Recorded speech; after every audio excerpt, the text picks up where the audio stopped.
also creates jobs and will revitalize rural economies in places where people are directly affected by a transitioning economy. And like so many of these issues we face, cleaning it up will take an all-of-government approach. Interior Secretary Deb Haaland is leading this effort in close partnership with the Department of Agriculture, EPA, and the Department of Energy, and already 26 states have asked for fundings to take advantage of this opportunity to clean up this mess.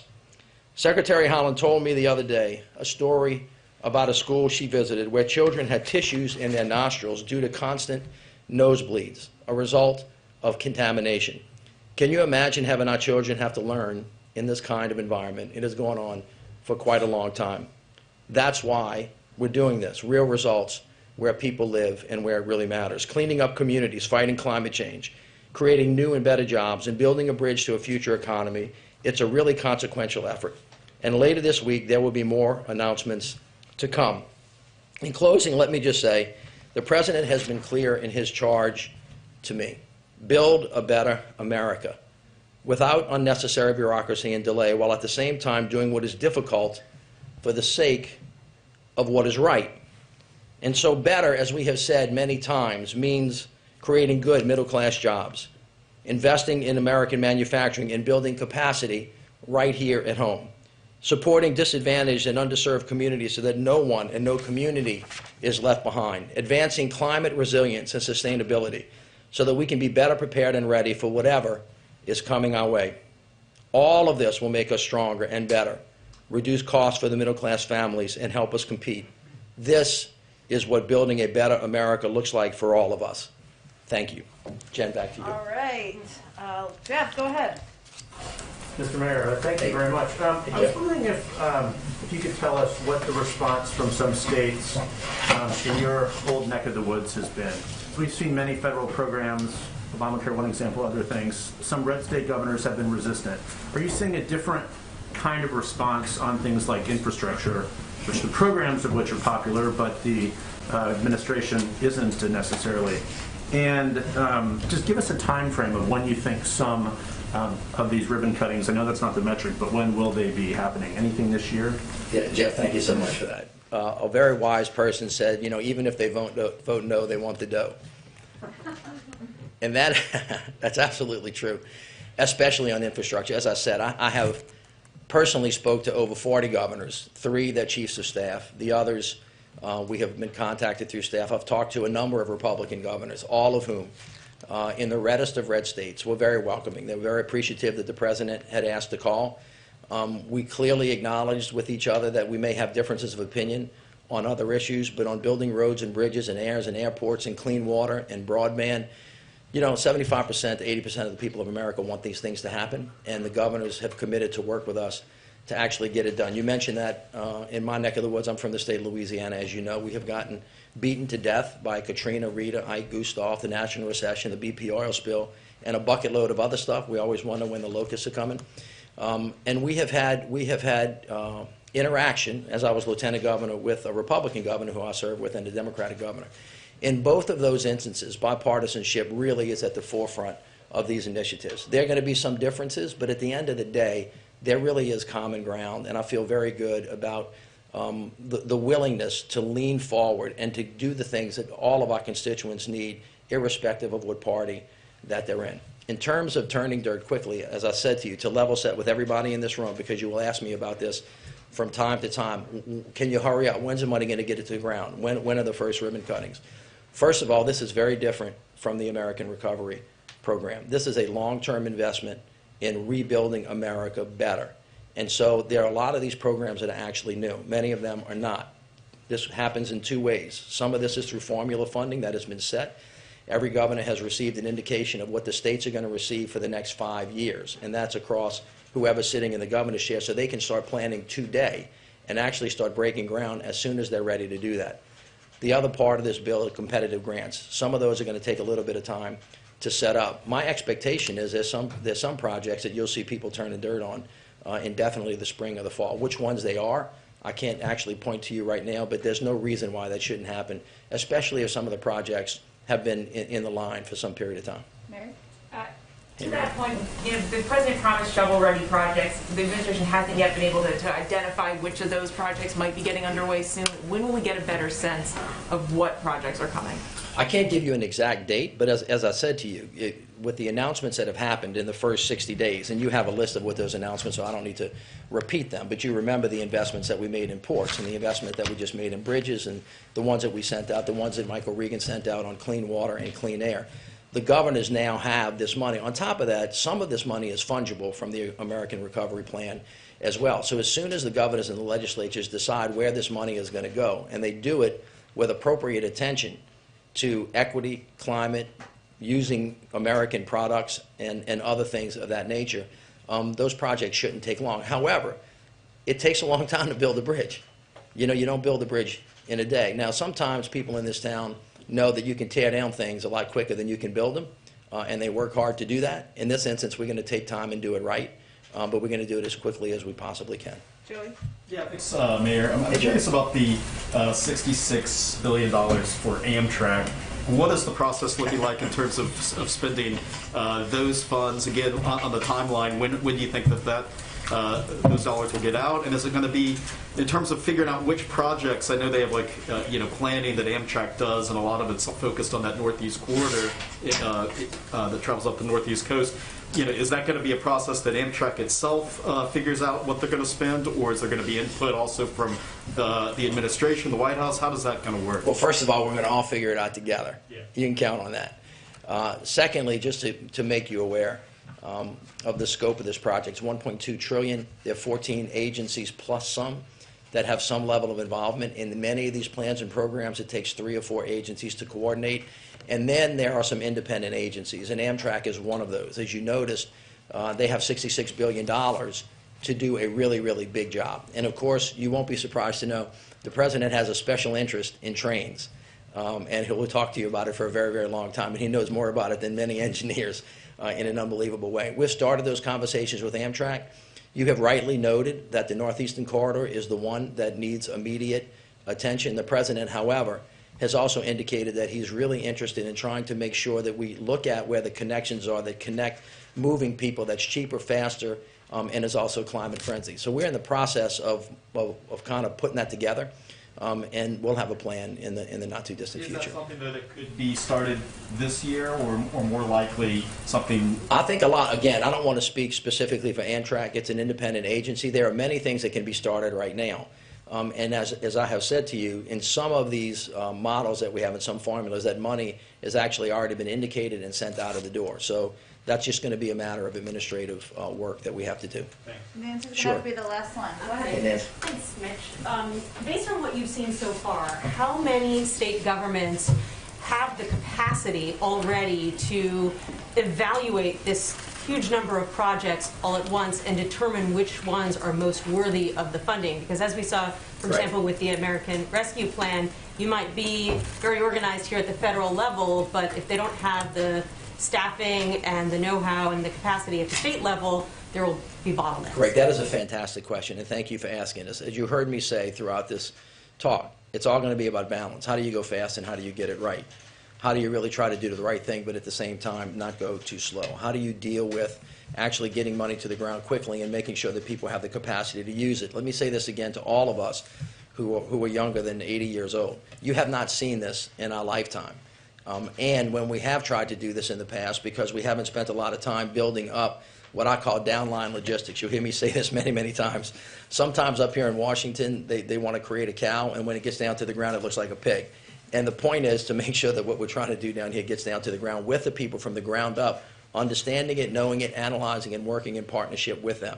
One of the things that should be obvious to anybody in this country is that we have a capacity problem on the ground. Notwithstanding the current circumstance that we're in, even if the world were perfect, you have to say to yourself, are we ready to build this much stuff this fast? And the answer is if you triage it appropriately, if you plan appropriately, if you run to the fire, and one of the fires is, do we have enough people, do we have enough materials, and if we don't, how do we create workforce training programs, how do we build capacity, how do we manufacture products here, and you understand that this is a 5 to 10 year cycle, you can actually move into it if you do it intentionally and with thought. So to answer your very specific question, there are some states that have been in this business for quite a long time and have moved big stuff, and they're obviously more prepared than others.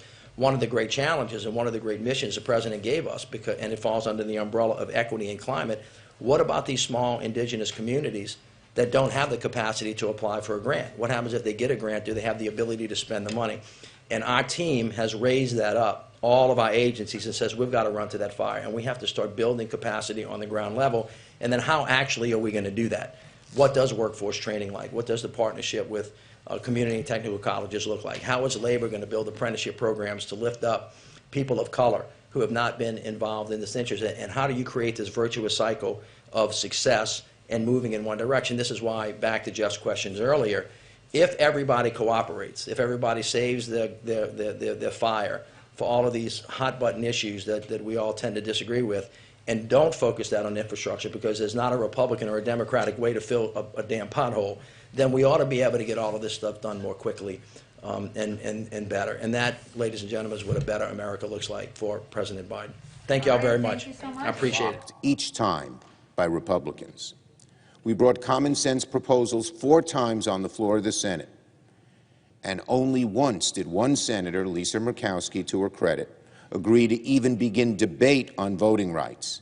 On all 3 other votes, not a single Republican joined us. Every one of them voted to block even a debate on voting rights. So today we are taking this step by using a message from the House.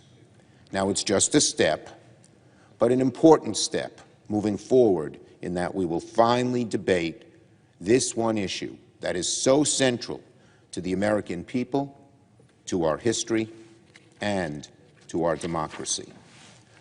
As we debate these measures, the Senate will confront a critical question. Shall the members of this chamber do what is necessary to pass these bills and bring them closer to the President's desk? Today, we have just taken the first steps that will put everyone on the record.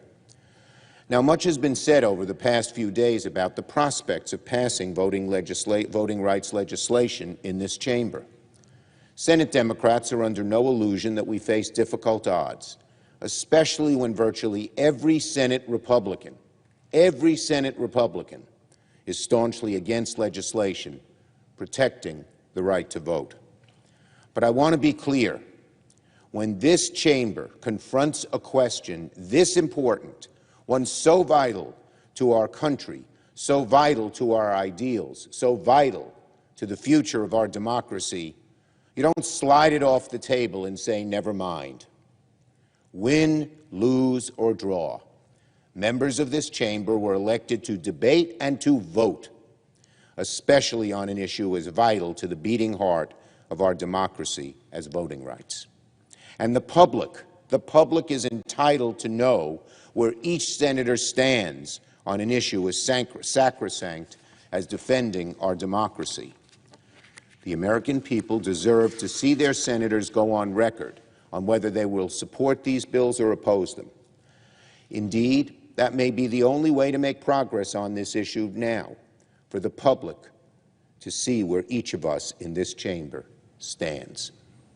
The public deserves to see it, and that's precisely what the Senate is going to do this week. And make no mistake about it, using Dr. King as an inspiration, Democrats will continue to fight on this issue until we succeed. And I believe history will vindicate us. Mr. President, the fight over voting rights is as old as the Republic itself. Recently, well, let me say, when the Republic was founded, in many states you had to be a white, male, Protestant property owner to vote, as is obvious by who's in this chamber. We have made progress, inexorable progress, in expanding that franchise. History does not regard those restrictions that occurred early on as worthy. But we must continue the fight.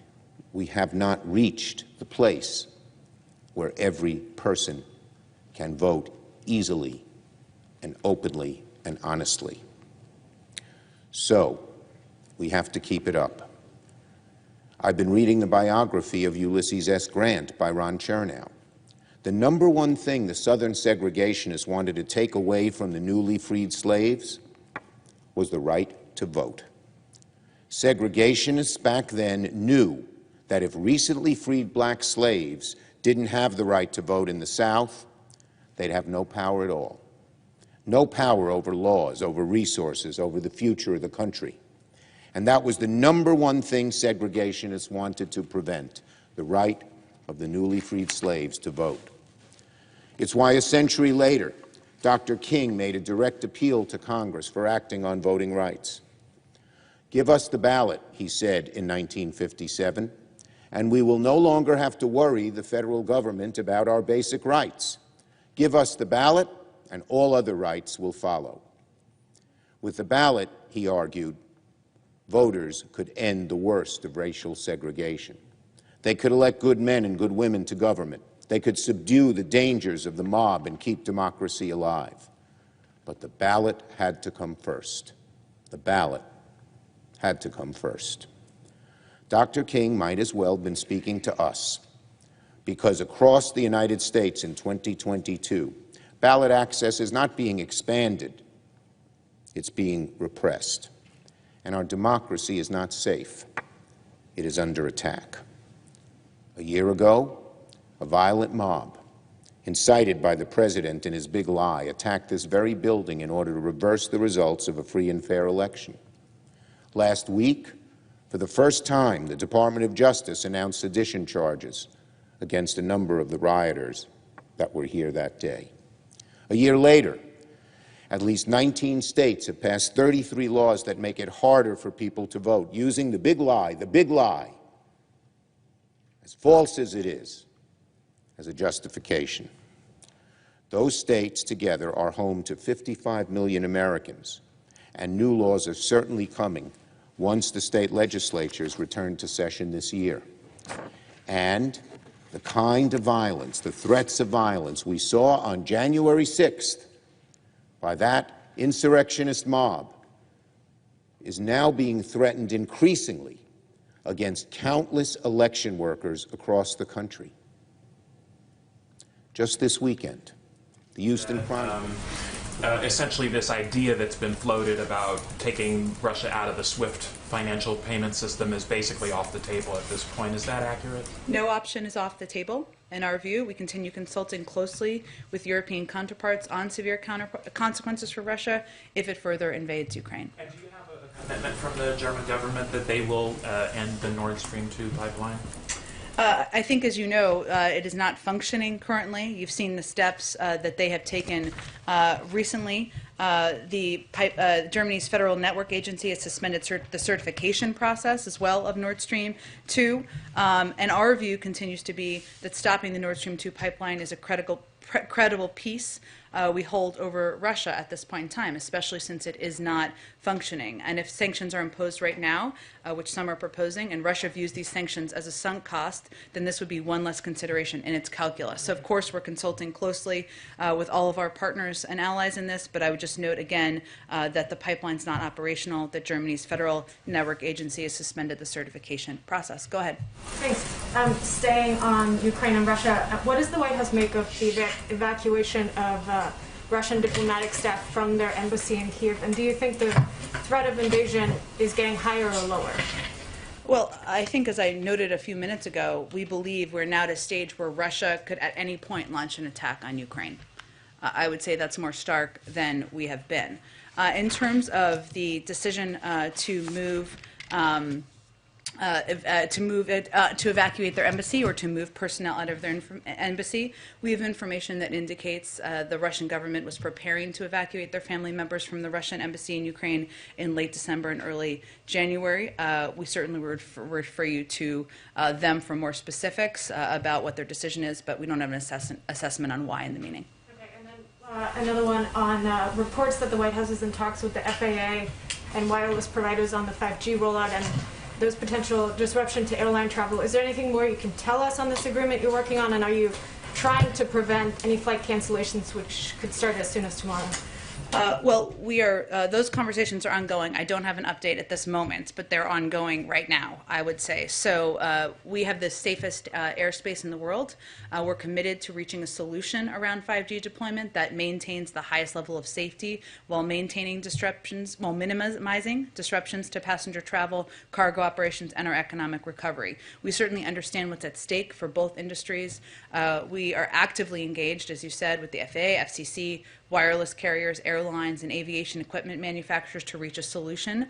And we believe that with continued cooperation, we can chart a path forward. But certainly, minimizing flight disruptions, ensuring safety in travel is a top priority. And then one more, going Bloomberg on you. Microsoft buying Activision Blizzard will create the world's third biggest video game company. Does the White House have any competition concerns with this acquisition? Well, I would just note that today there is an announcement by the FTC and the Justice Department that's probably happening now. Broadly speaking, this is not about this specific case, which is, in our view, a critical step towards delivering on one of the key priorities of the executive order the President signed, which is strengthening enforcement against illegal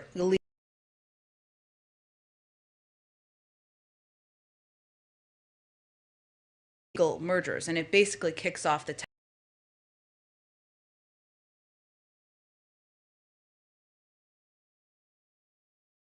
and I don't have a comment on a specific merger, but I just wanted to point you to their announcement, their press conference that may be going on right now. Go ahead. Oh, Joy, let me go ahead.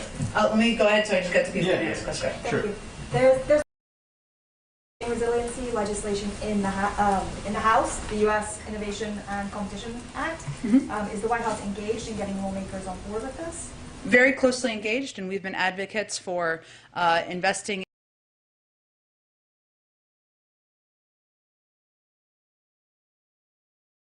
manufacturing capacity, but we're very closely engaged in these discussions.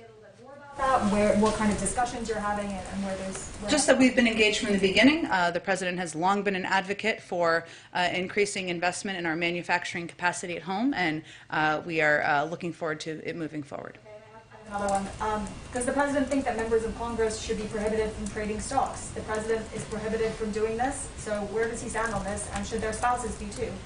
The President didn't trade individual stocks when he was a senator. That is how he approached things. He also believes that everyone should be held to the highest standard, but he'll let members of the leadership in Congress and members of Congress determine what the rules should be. Go ahead, Michael. Thanks, Jen. A couple questions on what happened in Texas over the Sure. How is it that an individual who was known to MI5 in Britain, who was on a watch list as of 2020, ended up in a synagogue in Texas? How did that happen? Oh, well, our understanding, and obviously we're still looking into this, is that he was checked against U.S. government databases multiple times prior to entering the country, and the U.S. government did not have any derogatory information about the individual in our systems at the time of entry.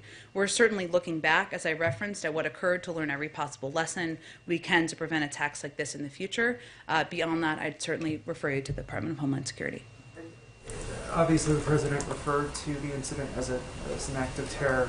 What is the significance of referring to the individual as a terrorist or referring to the incident as a terrorist incident? I think, and I talked to the President about this that day as well, I think there's no question that when somebody goes into a house of worship and threatens and holds hostage individuals who are there, that is an act of terror. That is terrorism. That is why he called it that, because we don't need to be, because it's very clear it's what it is. Go ahead. Hi, thanks, Jen. Getting back to voting rights for a minute, you mentioned that the White House administration is going to continue to push back against state legislatures. The President mentioned this as well last week. But just to drill down on that a little more, can we expect to see more litigation from the Department of Justice around this? And if you look at cases that have already been filed under Section 2, we know historically that takes a very long time, years to resolve. Are you confident that there is any action you can take that would result in any outcome before the midterms? Well, I'd really refer you to the Department of Justice. As you know, they have doubled their funding for voting rights protections, but in terms of individual cases or legal intentions or actions, I would point you to them.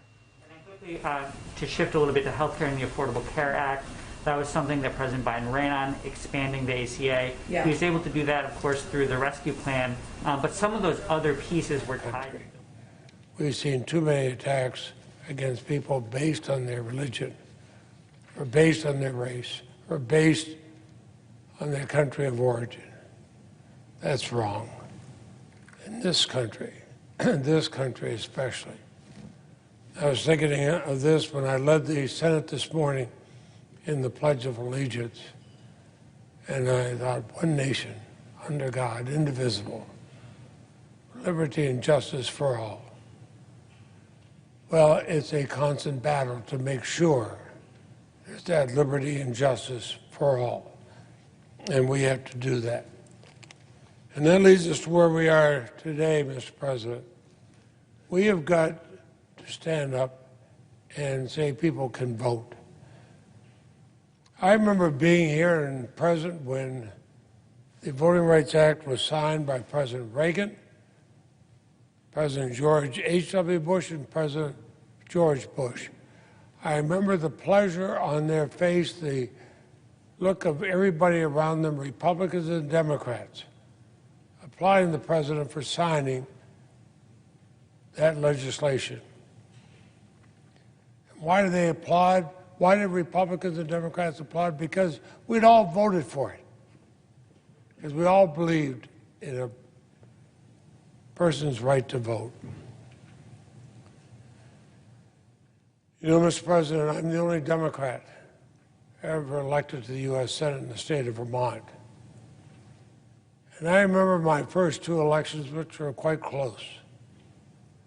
90%, I would say approximately 90% of the election machinery, those who count the ballots and whatnot, were controlled by Republicans.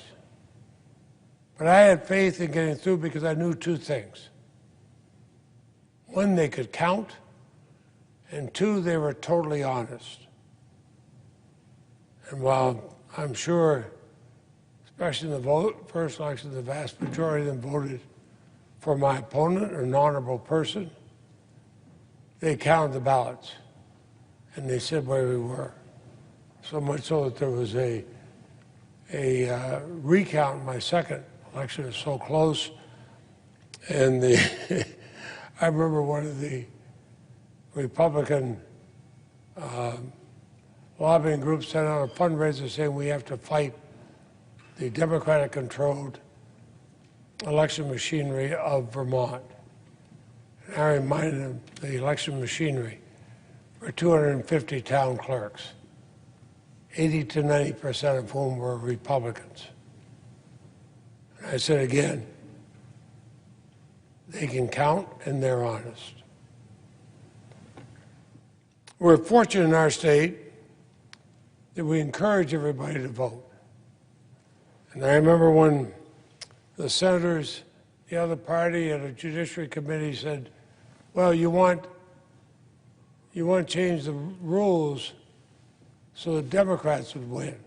I said, well, we want nationally the kind of rules we follow in Vermont. And by the way, last year's election, we elected a Republican governor and a Democratic lieutenant governor. Why? Because our rules do not favor one party over the other. Our rules favor one thing, the right to vote. And we insist on that in our state of Vermont, but we should insist on that throughout the country. It should not be a case where somebody can be blocked from voting because the voting booths and the places for them are changed so that some communities would have a harder time or a more difficult time to come there, or hours change. No, we should be fighting. If we want America to be the strong, great nation that we all claim it is, and we all believe it is, and we all want it to be, it can only be if we say, make sure everybody gets to vote. Everybody. I don't care who they're voting for. Make sure everybody can vote. Because what happens when people are blocked from voting and voting drops off, people lose faith in their government. If we lose faith in our government, we lose faith in our country. We lose faith in our country, this wonderful experiment in democracy, as some called it a couple hundred years ago, fails. We can't have that, Mr. President. We can't have that. So I look back my 48 years here in the Senate.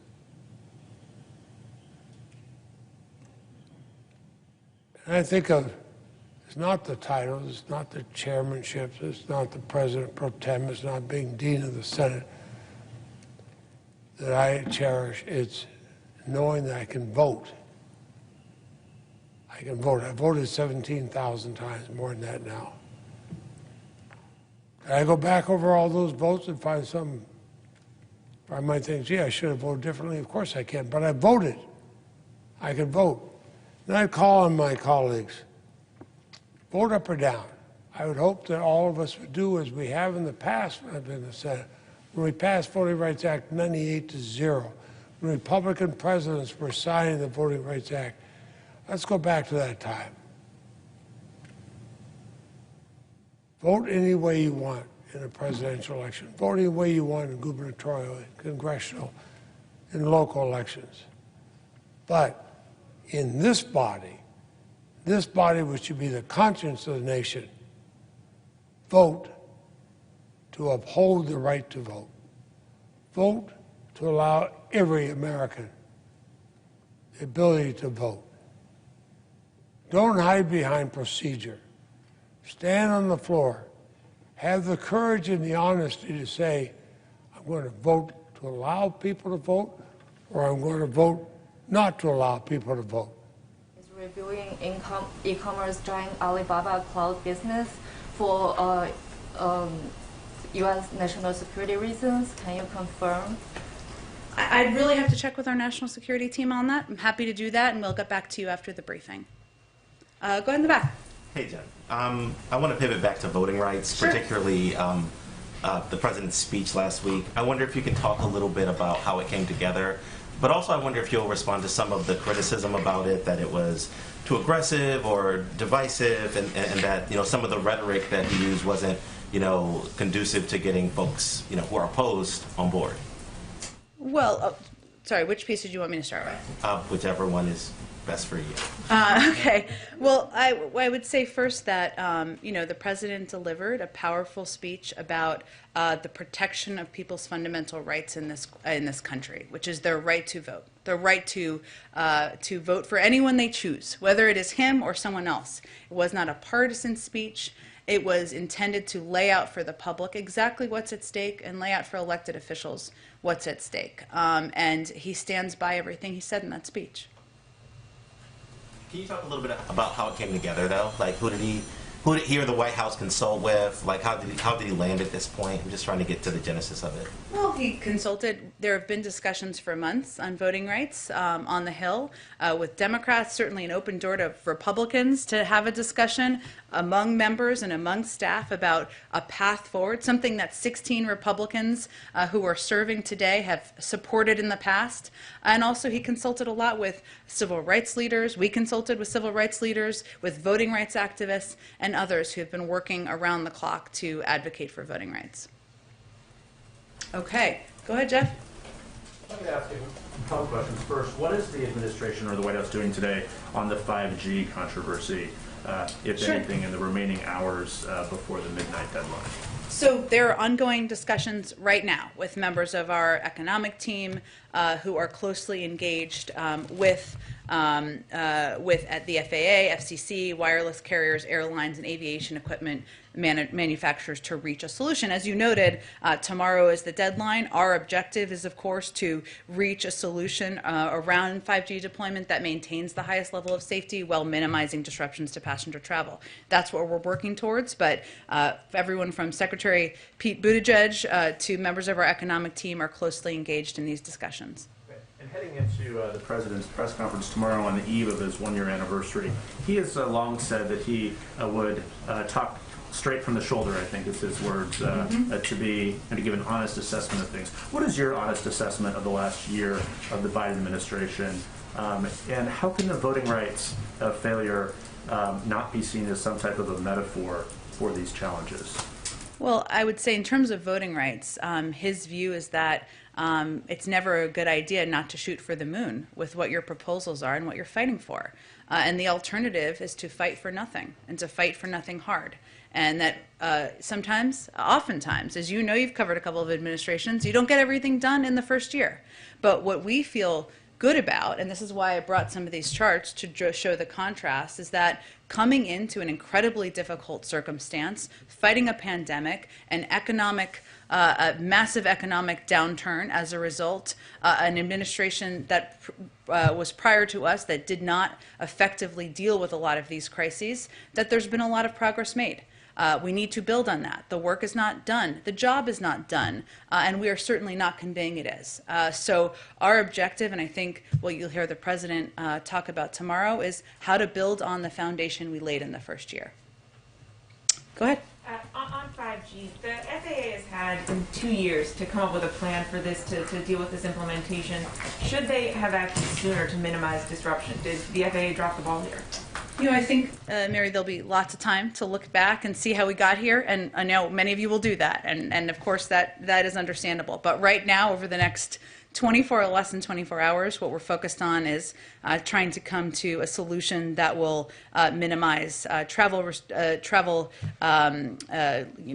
disruptions to passenger travel, cargo operations, and our economic recovery, and that is why it's so important to hopefully come to an agreement and ensure more planes are flying out there. Go ahead. On voting rights, unless something has dramatically changed, which it doesn't seem likely this is going to fail, you have made clear that the President, is going to keep up this fight with every last breath he has. Does that mean that this is the top priority going forward legislatively? I ask because obviously BBB is still stalled as well. Where's the President going to be putting his energy?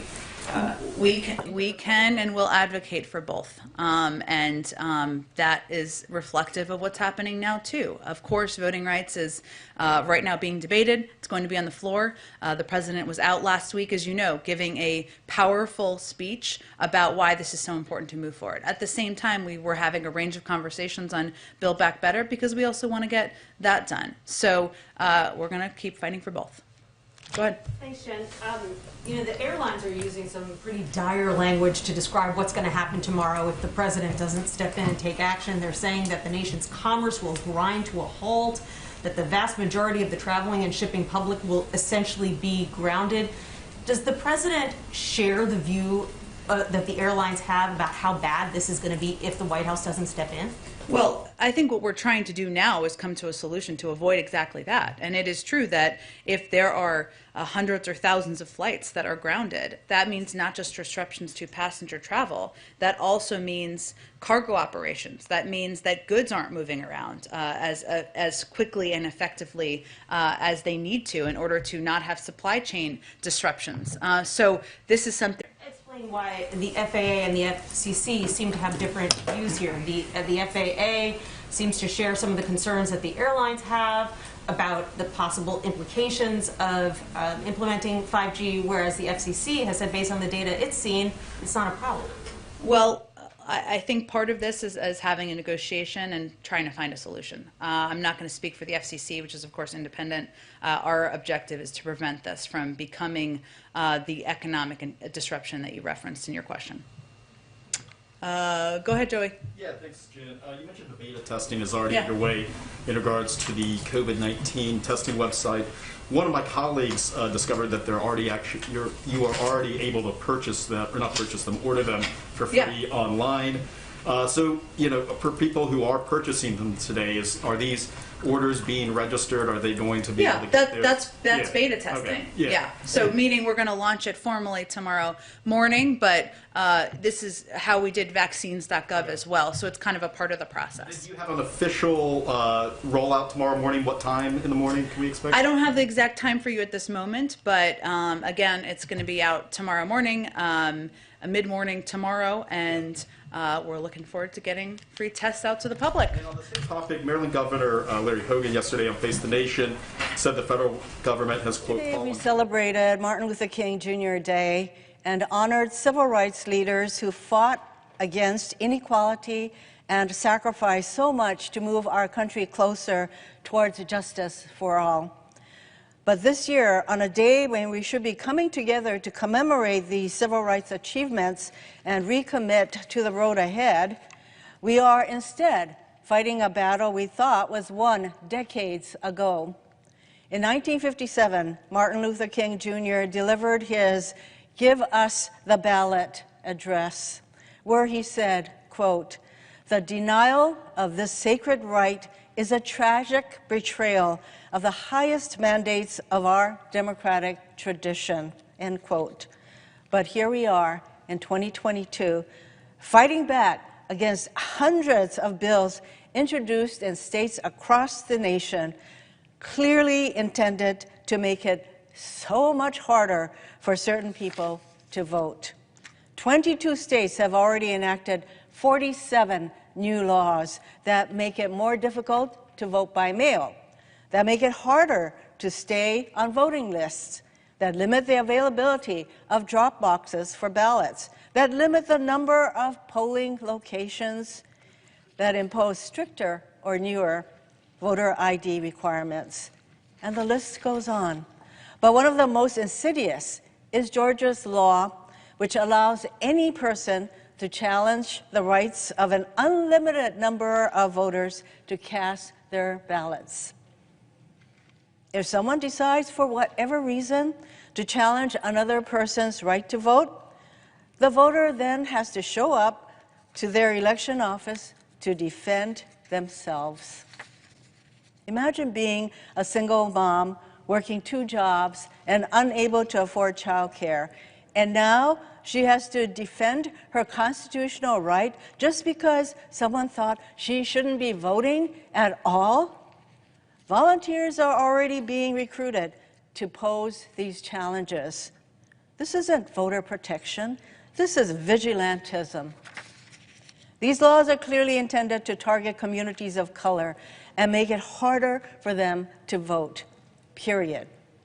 Our country's legacy of racial discrimination in voting is undeniable, and it's undeniable that we are witnessing history repeat itself. In 1890, the House passed historic legislation that would have increased voting protections, particularly for black voters. But the Senate failed to take up this legislation, failed to act at a critical time when it had the chance. And the results were devastating for decades to come. The Senate's failure to take up this legislation allowed Jim Crow and the plummeting of voter turnout among black voters to continue for more than a century, until the Senate passed the Civil Rights Act of 1964 and the Voting Rights Act of 1965, over 70 years later. A recent Washington Post analysis said this current wave of voter suppression bills potentially amounts to, quote, the most sweeping contraction of ballot access in the United States since the end of Reconstruction, end quote. Today, these attacks on our freedom to vote are taking us back to the time of Reconstruction. We cannot wait another 70 years for the so-called deliberative body to act, which is why we need to pass comprehensive voter protection legislation. But not a single Republican supports the Freedom to Vote John Lewis Act. Many of my Republican colleagues have joined Congressman John Lewis to commemorate the march from Selma to Montgomery. But today, they won't even allow the Senate to consider legislation named in his honor and have called this bill radical. There is nothing radical about protecting a person's freedom to vote. What's radical is sending us back to the days of Reconstruction. This legislation would restore and strengthen the Voting Rights Act, which Congress reauthorized with broad bipartisan support 5 times in 1970, 1975, 1982, 1992, and it passed 98-0 in 2006, which included 10 currently sitting Senate Republicans. This bill would also expand opportunities to vote, prevent voter suppression, and improve election security. We're talking about provisions that would require states to offer early voting and no excuse vote by mail, make Election Day a public holiday, crack down on voter intimidation, and require post-election audits.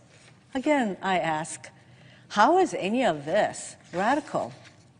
What's radical is justifying overt attacks on our democracy by perpetuating the big lie of mass voter fraud.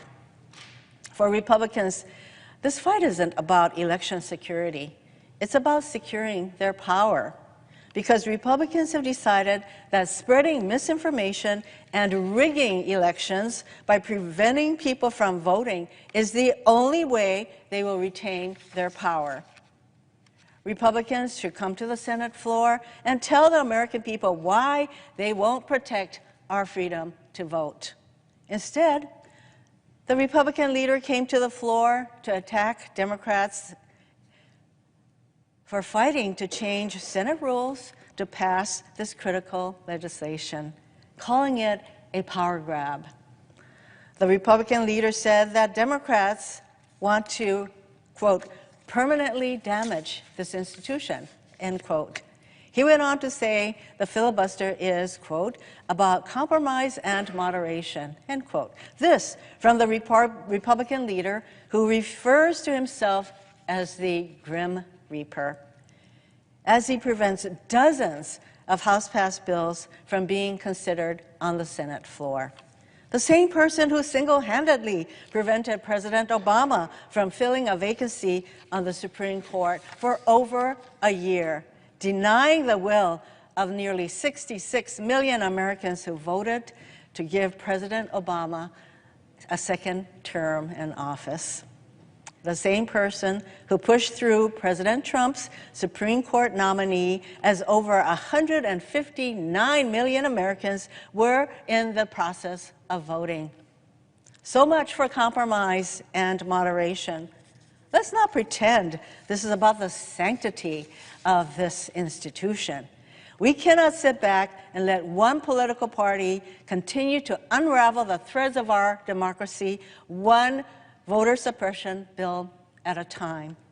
While Republicans do nothing to protect our freedom to vote in the face of mass voter suppression bills enacted across the country, we Democrats cannot sit back and let 2020 be the last free and fair election in our country.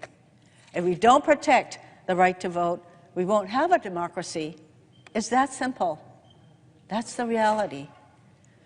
Since the Republicans will not lift a finger to protect voting rights, we have no option but to change the Senate rules in order to pass the Freedom to Vote John R. Lewis Act. This is something that every single Democratic senator needs to get on board with. Mr. President, I yield back.